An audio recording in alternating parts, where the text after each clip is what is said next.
So last week my roommate Jeff, who fancies himself an inventor, guy who once glued a flashlight to a hat, announced he was tired of being late to work because his alarm clock was too obnoxious to sleep through. I pointed out that this was literally the point of an alarm clock, but Jeff claimed he was on the verge of revolutionizing mornings with his latest creation, a silent alarm clock.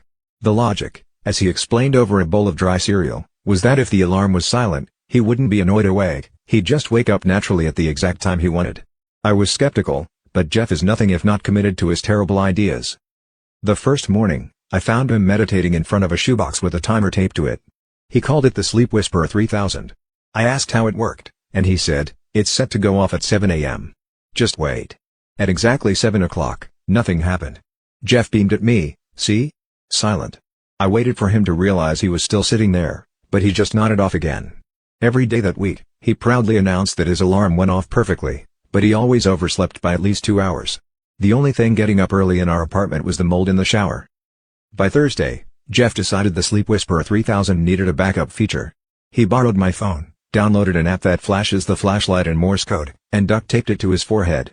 At 7 a.m., the only thing that happened was Jeff rolling out of bed and thudding onto the floor, still attached to the phone. Our downstairs neighbor started leaving passive-aggressive notes about mysterious thumping and disturbing light shows. I began to suspect the only thing Jeff was inventing was new ways to get us evicted.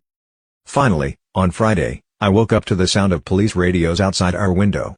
Turns out, Jeff's phone app accidentally dialed 911 with his forehead at 6:59 a.m. The officers barged in to find Jeff blinking on the floor, still wrapped in duct tape, muttering about silent innovation.